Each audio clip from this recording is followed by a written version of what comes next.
The biggest thing is figuring out what work needs to be done to quantify the historical piece. The bottom line, and it's everywhere. If you do have a policy that is operational, that does not have a PFAS exclusion, there is still potential that coverage is not there because the PFAS has been on site for such a long time. Hello everyone and welcome to Insurance Business TV as we reunite our power panel for the first environmental insurance discussion of 2026. Let's meet our team, shall we? We have Sean Alavi, Senior Vice President, National Practice Leader Environmental at Gallagher. Amanda Modica, Director, Head of Environmental and Professional Broking at Willis. And Justin Perry, Senior Vice President, National Practice Leader Environmental Risk Solutions at Aon. So welcome everyone, and to get the ball rolling, the federal government has concluded, this is a big one, that the entire class of PFAS is toxic under CEPA and is moving toward phased prohibitions on the manufacture, use, sale and import, starting with firefighting foams and then broader consumer and industrial applications. So I want to find out from each of you, how is this evolving PFAS regime changing your approach to site pollution, product pollution and legacy contamination exposures in your Canadian environmental policies? Sean, do you want to start for us? Sure, Paul. Obviously, the PFAS discussion has been pretty prevalent in the last 5 to 10 years. With us being in Canada, there is a renewed focus on the March 2025 investigation PFAS report that was done by the federal government. But when you're looking at PFAS, obviously the pain points around the insurability really stand out, specifically around the historical contamination piece and uncharacterization of what's in the current soil and groundwater and potentially products that we're using within Canada. So, if there is going to be some limitations or restrictions, I think that's going to only be in the favor of the insured, where they're going to be able to probably protect themselves from PFAS for future losses. The biggest thing is figuring out what work needs to be done to quantify the historical piece. And whether it's actually attainable given how expensive PFAS remediation is. The bottom line, and it's everywhere. So yeah, it's everywhere. And just tell us as well, Amanda, how are insurers going about addressing this? Like Sean said, PFAS is everywhere. The underwriters and insurers are still excluding on a case-by-case basis. In the pollution space, I would say we've seen an increase in added exclusions on some of the P&C lines. And so we're having discussions on broader programs as well of what that looks like from a PFAS coverage perspective. The historical piece that Sean discussed is also super crucial to consider, because even if you have an operational policy with no PFAS exclusion, the chances of that PFAS being used historically on site and we as the consumer not being able to quantify or qualify how long that's actually been on site is very challenging. And so if you do have a policy that is operational, that does not have a PFAS exclusion, there is still potential that coverage is not there because the PFAS has been on site for such a long time. And Justin, from your perspective, is this just another pollutant or not? Yes, essentially from the environmental insurer's perspective, it is just another pollutant. There are areas of concern, of course. Is there knowledge of use at the premises? Are there environmental investigations that actually review PFAS use or PFAS presence? So those are some of the data gaps that would be treated no different than any other data gap when we talk about coverage or exclusions.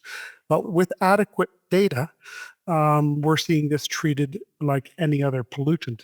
Where there is a strong exclusionary consideration is with regards to products and casualty products, where they're not just trying to exclude the pollutant, which is already a base exclusion under a casualty policy with a give back, but they're looking to exclude it from products liability and your completed ops exposure as well.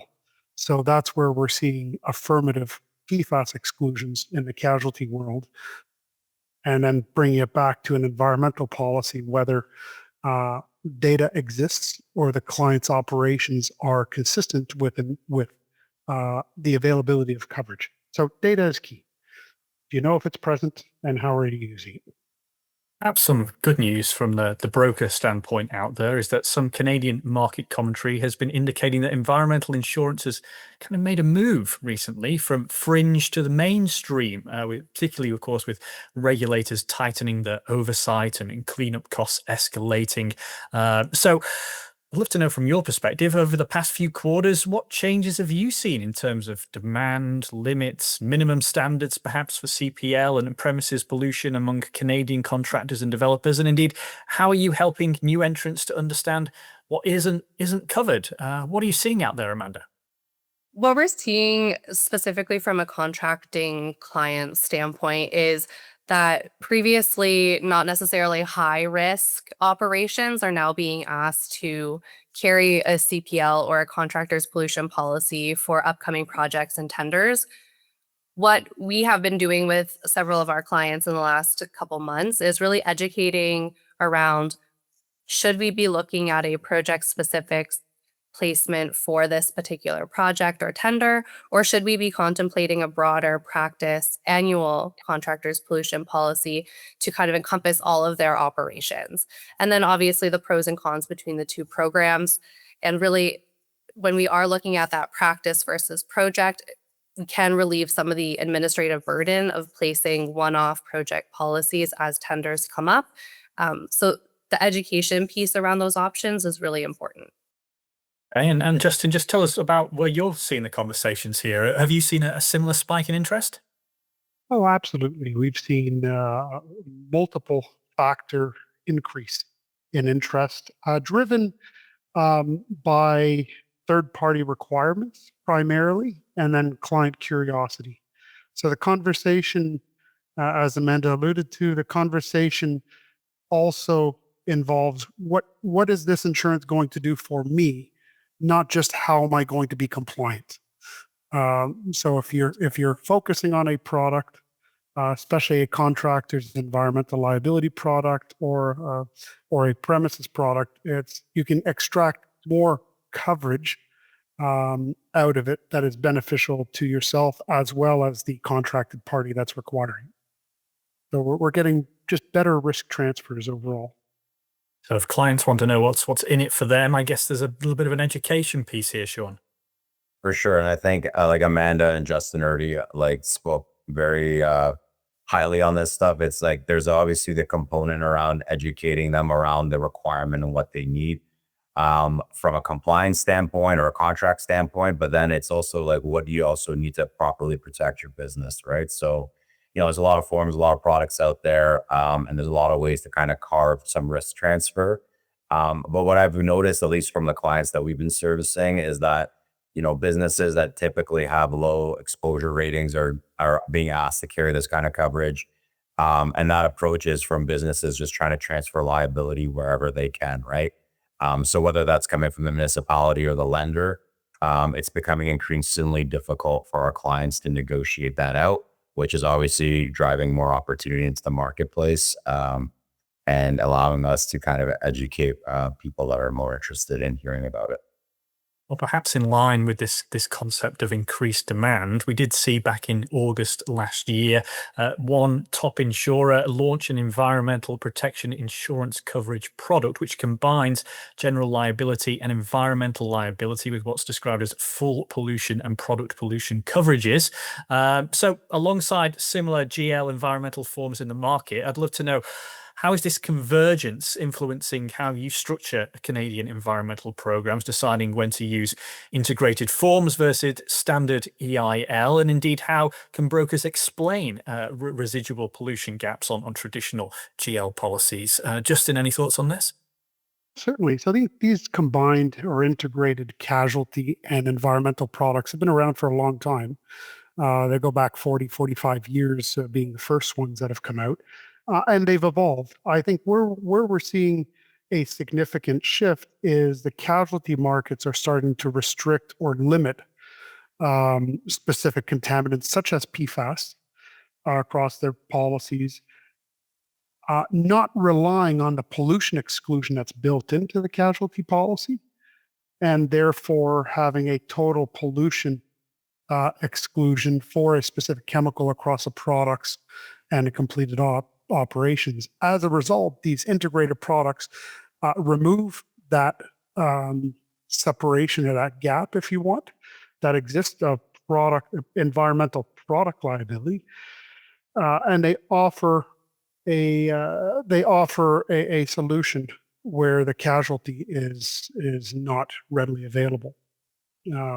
These, the environmental product liability is available in the environmental marketplace as a standalone or integrated into an environmental product already to augment an existing casualty product. So you have two different themes that we're touching on, but I expect this will be a slow uptick, but it will be an increasing area. Okay, interesting stuff. And I imagine, Sean, as well, just from what Justin's described there, that choosing the right policy is going to be very, very client specific.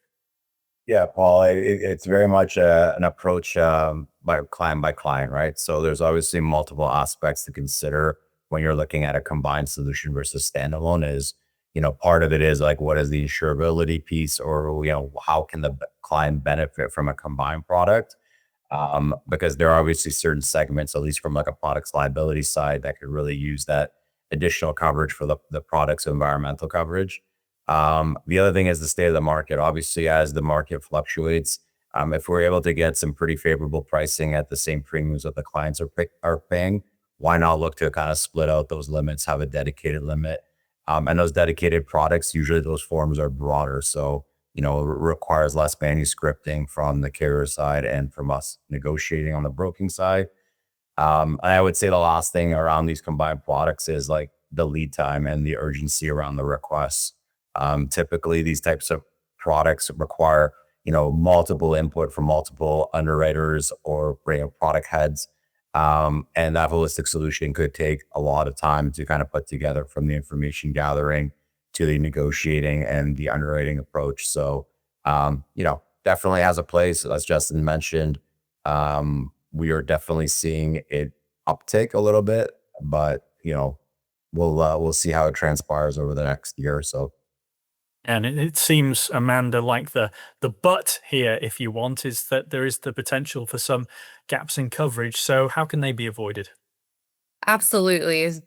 Both of these gentlemen have spoken about there really is a sweet spot where the combined form makes sense, it's competitive, and it's providing the right coverage extensions. I think what we need to ensure we're doing for our clients' unique exposures is making sure that the lines of business, pollution and casualty products, etc., are not working in silos. And we are, like Sean mentioned, working holistically to come up with that solution that best suits our clients' exposures. And that's the best way to avoid having gaps in coverage or potential blind spots in the program, is working alongside our colleagues in the other lines of placement to ensure that we are identifying and essentially covering off those exposures as they come up. We are, of course, seeing regulatory expectations rise at federal, provincial, municipal levels. So how are you seeing insurers update their underwriting guidelines, their policy forms, and indeed broker client training in order to keep Canadian contractors ahead of these compliance-driven pollution liabilities? Sean, what are you seeing the insurers do? Yeah, I think that's kind of always a moving target, Paul. Like, I think depending on, loss performance and history of that particular, insurer, we might see some limitations or restrictions, but at least from like what we can do from a broking standpoint is continue to have multiple touch points with our markets on a daily and weekly basis. Because if we know that something is going to change in terms of their position of risk, or it might impact that, the clients that they currently serve, then we need to kind of get ahead of it. Because, as we've kind of already mentioned before, it's a pretty soft market. There is a lot of capacity and appetite throughout it. And we want to make sure that our clients are not, limiting their coverages and only looking to broaden where we can. So I think it's just all about touch points and making sure that you have your ear on the market. Yeah, of course, you've got to think of what's important for the client, but Amanda as well, I suppose you've got to think about what the underwriters want to see here as well. Well, that's the beauty of being a broker. You're in between the insurers and the clients. So having those off-cycle conversations is super important to have with both your market partners and with your clients, so that we can continue to educate as those regulatory changes come into effect. In terms of underwriting guidelines, I would say it's important for us as brokers to show our insurers how our clients are, especially our contracting clients, are managing their risk and operating within the regulatory framework.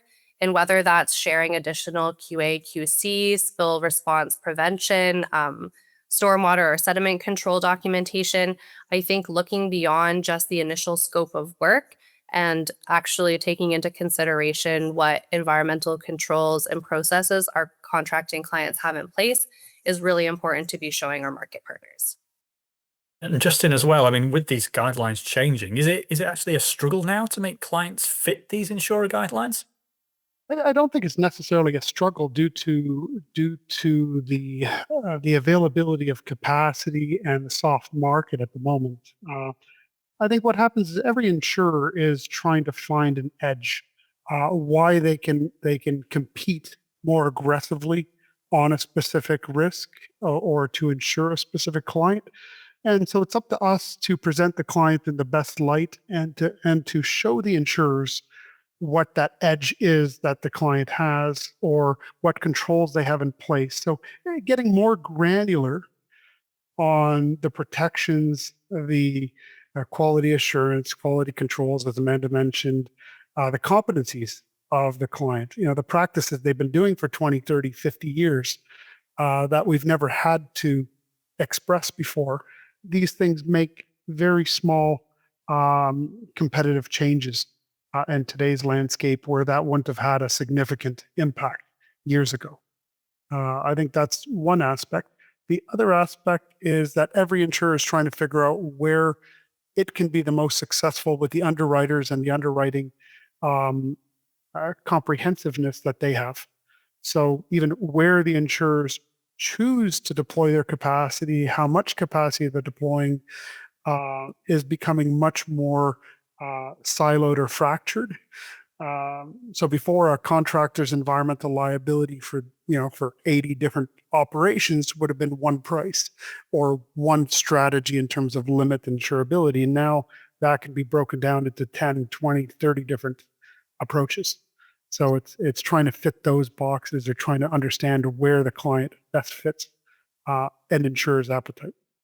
While many things may be changing, one thing that definitely isn't is that Canadian brokers, of course, will always highlight that even very common materials such as oil, salt, diesel, wastewater can trigger environmental liability. So I'd love to know from each of you, in your recent portfolio experience, how are those everyday contaminants shaping appetite, pricing, the way you position environmental liability products to SMEs, property developers, lenders, anybody, I suppose, who might underestimate the pollution exposure. So yeah, how are you positioning them, Amanda? I think that everybody here would agree the general client population really looks at pollutants sometimes very narrowly. And a pollutant can literally be anything. One of my favorite examples that I like to share with clients and prospects is silt and sedimentation. So we've discussed our contracting clients a lot today, and at a construction site, loose sand, clay, dirt that can potentially run off site after a major rainstorm or a rain event could potentially be a pollutant if it is running into a nearby waterway. And these are things that we don't necessarily think of when your mind goes to pollutant. But I think thinking more broadly about what a pollutant is provides us with an opening to have those discussions with clients and prospects on their potential pollution exposure. And one way, if they are underestimating, if they do in fact have an exposure, I think is sharing claims examples. Real life examples where there has been payouts under pollution policies, potentially to our clients and prospects peers in the industry, to share that knowledge in those claims examples, I think goes a long way in helping to explain those potential exposures. Yeah, and to Amanda's point there, Justin, you've really got to establish what a pollutant is here, haven't you? Absolutely. As Amanda mentioned, some of the natural features or even augmented features that have occurred. I've even seen drinking water be a pollutant. I've seen water going from one lake to another area, be a pollutant because there was a different biological or chemical constitution. So you have to look beyond just what is the product, but is this product supposed to be in the area that it's found? So are you moving something from one site to another, or from one area to another where it is no longer welcome in that receiving site? That's really the key. That is what we look at as a pollution. What is a deleterious substance? A substance that shouldn't be present at this location, or that we have moved to this location. So it's not just the puff of smoke that we see or the sheen of oil on the water. It goes far beyond that now. It always has, but that's where the markets are getting at in their review. Yeah, so it obviously, these pollutants can be found anywhere, Sean, but explaining them sometimes, that's got to be highly technical, hasn't it? Yeah, Paul, it's really technical from a standpoint of being able to understand environmental investigation work, what a consultant is doing on site and why they're doing it, and the rationale behind it. And I think, like Justin already alluded to this earlier in our call, is the quality of information is really important, because obviously that kind of speaks back to the insurability, but it can also can have a negative connotation around it, because there might be some assumptions made by the client for things that are covered that are not actually covered. And that's why, there's like a kind of like a cause and effect on everything that is done in this space. So if you're hiring a poor quality contractor or a consultant to do the work for you, and they're not really on their game and they haven't done it the right way, that's going to affect you down the chain. And, our purpose as brokers is to obviously paint the best picture and the best light for our clients. And sometimes that becomes increasingly challenging if there's been no consideration around environmental risk in what they're doing. So don't think it really, affecting the price too much. As Justin said, there's tons of markets available, and there's a lot of capacity out there, and markets willing to take a risk. It's just how we paint that picture and what's out there. I think you've all done a wonderful job of painting a picture for us today. Great thoughts, and indeed, huge thanks to everyone for their time. Remember, this team will be back every quarter throughout 2026, so keep it right here at Insurance Business TV.